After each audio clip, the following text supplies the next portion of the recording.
Ini.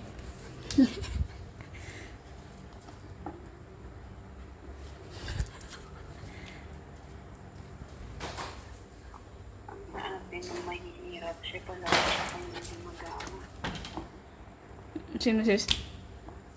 Yung iba sa ating karamihan mahihirap na nga tayo. Halos wala pa tayo sa pagkain.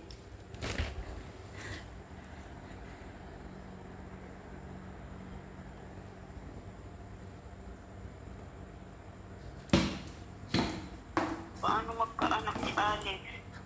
Puro naman kasi kalukuhan pinaggagawa niya. Kaya nga eh. Parang buang. Alam mo no, pag napapanood ko si Alex, hindi mo maintindihan, o babae ito, o lalaki. Oo. Ngayon, pag minsan sabi ko, paano magkakaanak to? Galaw ng galaw, sayaw ng sayaw, sabi ko, isip ko.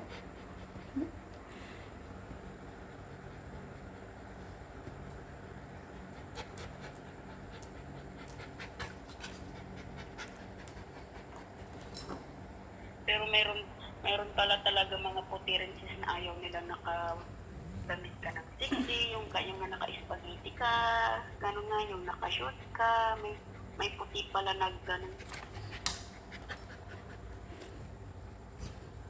O ayaw. Minsan naman may gusto.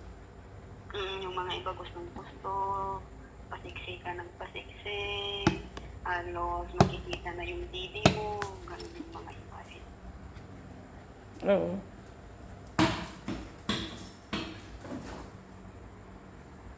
Kasi mayroon iba na gustong-gusto niya mag-ano, Yung sexy ng asawa. mag-sexy.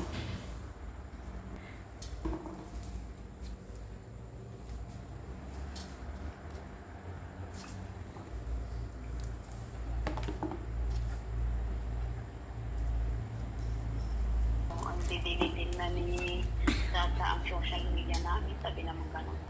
Pero tignan natin na kung totoo kasi yung lalaki rin pag nag-social media parang akala mo rin na kwan eh. Ngayon nakakontila yung babae yung pit na lang. Mm. Malapit na mag 1 million, yung lalaki parang 2 million mahigit. Kaya nga eh. Possible, i-delete nila. Yan. Tapos sabihin nga na yung ganun. Kasi yung mayroon siyang kaibigan na pumunta doon. Ano, kumusta yung vlog mo? Ganun, naka-upload ka ba? Hindi na. Wala naman nanonood. Ano?